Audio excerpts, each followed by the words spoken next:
À présent, place au dossier du Journal Afrique. Ce soir, on revient sur cette affaire qui ébranle l'opinion publique au Cameroun.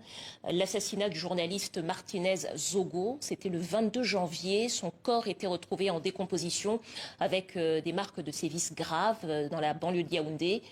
Le 1er février, mercredi, des personnalités camerounaises ont publié une tribune dans le journal français Le Monde pour dénoncer, je cite, la lutte des clans rivaux au sommet de l'État.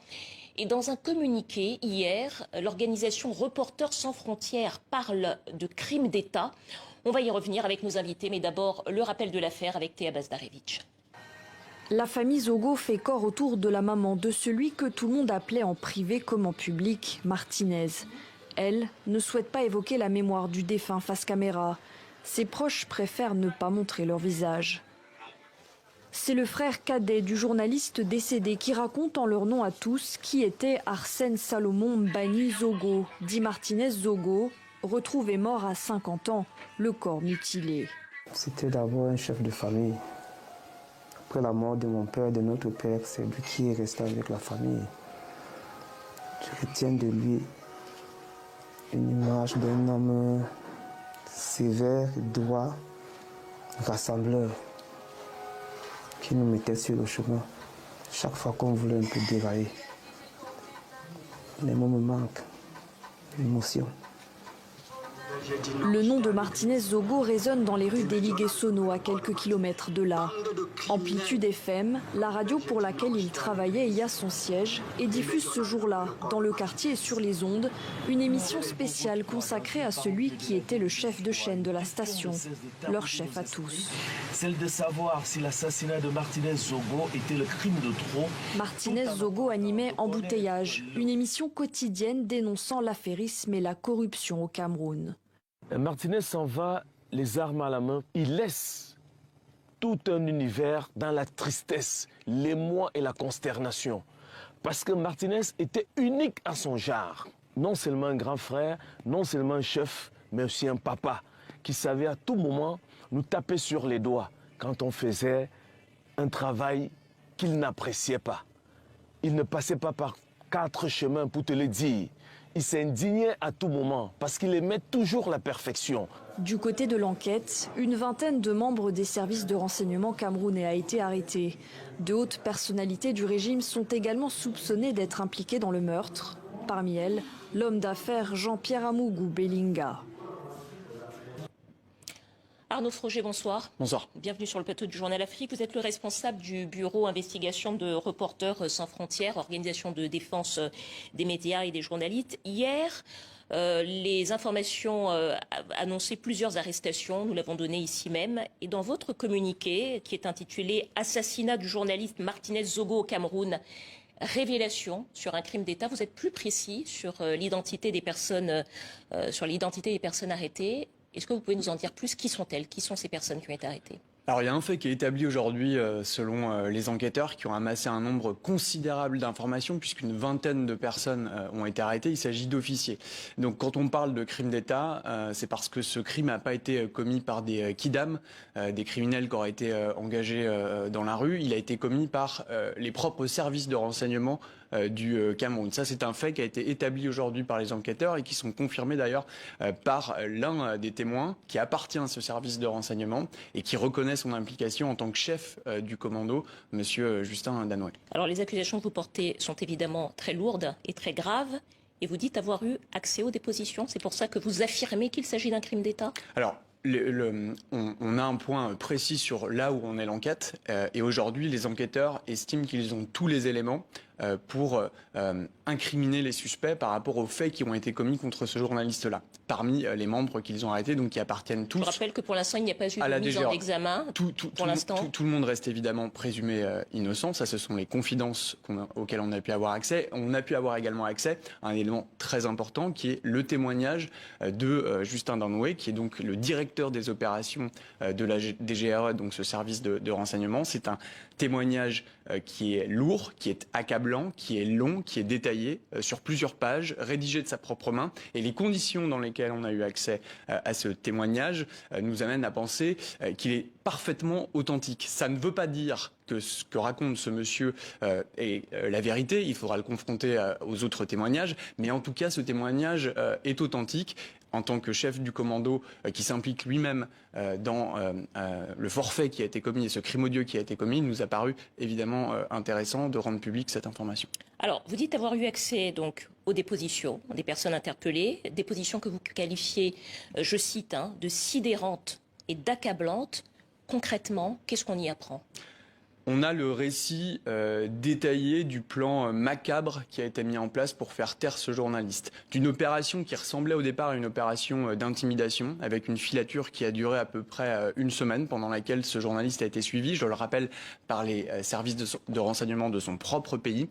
On est arrivé jusqu'à cette journée du 17 janvier, où il a finalement été arrêté par un commando qui, semble-t-il, était dirigé par monsieur Danoué, c'est en tout cas ce qu'il affirme, avec des hommes qui ont été recrutés parmi les membres de la DGRE pour l'intimider, le passer à tabac et puis finalement le tuer puisqu'il n'en ressortira pas vivant. Son corps a été retrouvé quelques jours plus tard, mais il a bien été tué selon les informations à notre disposition dans cette fameuse nuit du 17 janvier. Alors, vous nous avez parlé à 2 reprises de Justin Danoué. Dans ce communiqué, vous revenez plusieurs fois sur 3 noms qui reviennent: Jean-Pierre Amougou Belinda, Léopold Maxime Eko et Laurent Esso. Est-ce que vous pouvez nous dire qui sont ces personnes et quel rôle, selon vos informations, est-ce qu'ils auraient pu avoir joué dans l'affaire de l'assassinat de ce journaliste ? Depuis le tout départ de cette affaire, le nom de monsieur Belinga revenait. Pourquoi ? Parce que le journaliste Martinez Zogo s'en était pris à lui à plusieurs reprises, à l'antenne,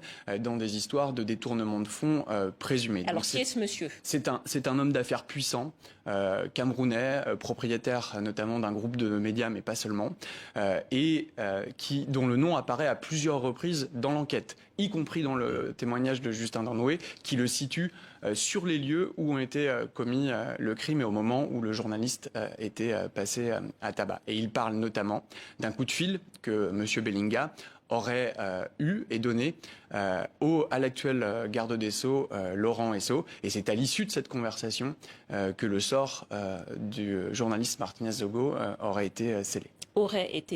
Léopold Maxime Eko. Monsieur Eko, c'est le patron des services de renseignement camerounais, de la DGRE, donc c'est le patron de ce service-là, service qui a été visiblement mandaté, comme le serait un groupe de tueurs à gages, pour régler son compte à Martinez Zogo. Lui, dans les informations qu'on avait jusqu'à aujourd'hui encore, semblait nier son implication directe, a dans un premier temps en tout cas tenu une ligne de défense qui visait à dire qu'il n'était pas au courant de ce projet mis en œuvre par son directeur des opérations.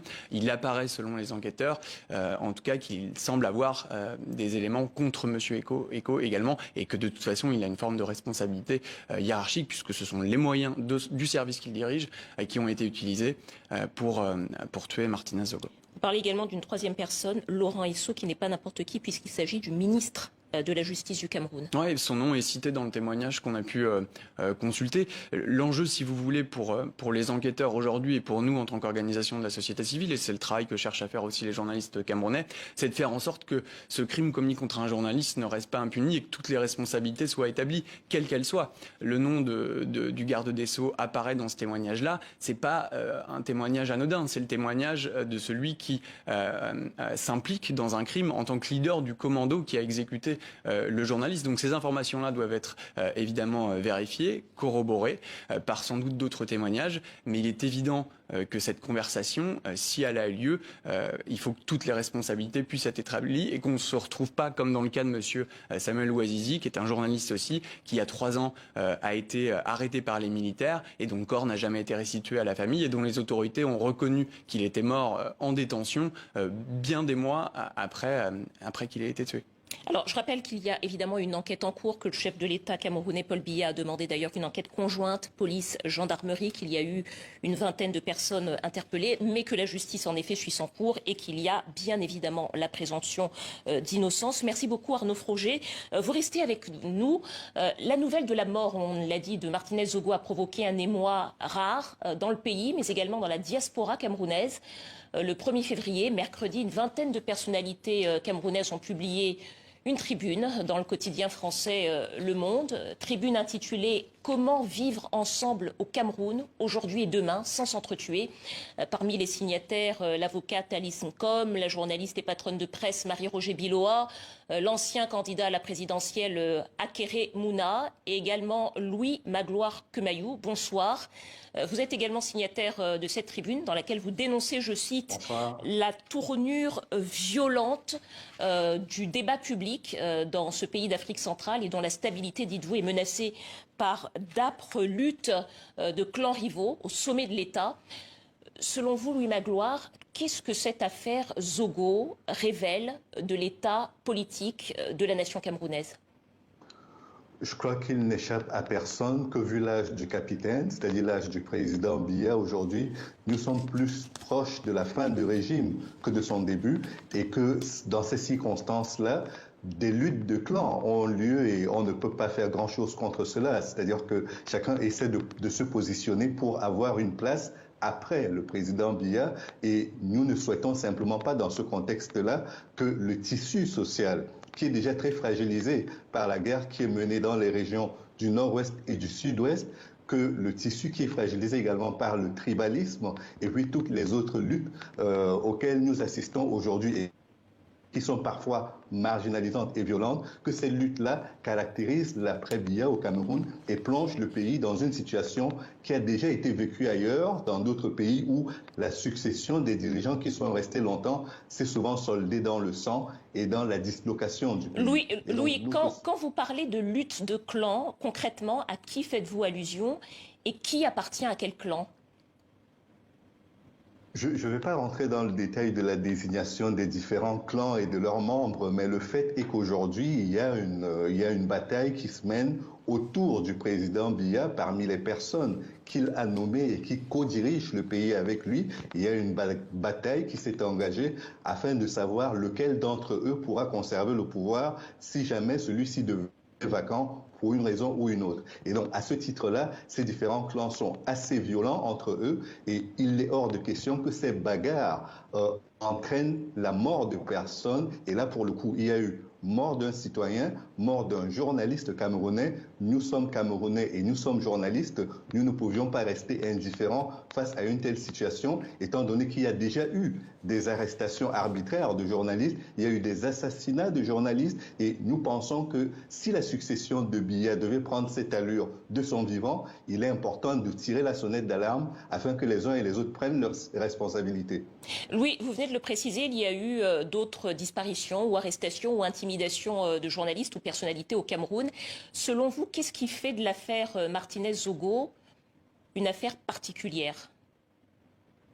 Ce qui rend le cas de l'enlèvement puis de l'assassinat de Martinez Zogo très préoccupant et particulier, c'est que les moyens d'État qui ont été utilisés par ces personnes, parce que tout à l'heure j'entendais parler de crimes d'État, ce sont des gens qui ont utilisé les moyens d'État et qui en ont fait un crime d'État, qui donnent l'impression que nous pouvons arrêter, enlever et tuer de façon impunie des journalistes. Même des citoyens, ce n'est pas tolérable, et encore moins avec des journalistes. Nous sommes dans une société qui se veut un État de droit, qui voudrait que sa démocratie soit parmi les plus exemplaires du continent. Je pense qu'il y a un minimum d'égards qu'il faut avoir vis-à-vis des différents acteurs de la démocratie et vis-à-vis surtout des journalistes qui sont des acteurs à part entière du débat public dans notre pays.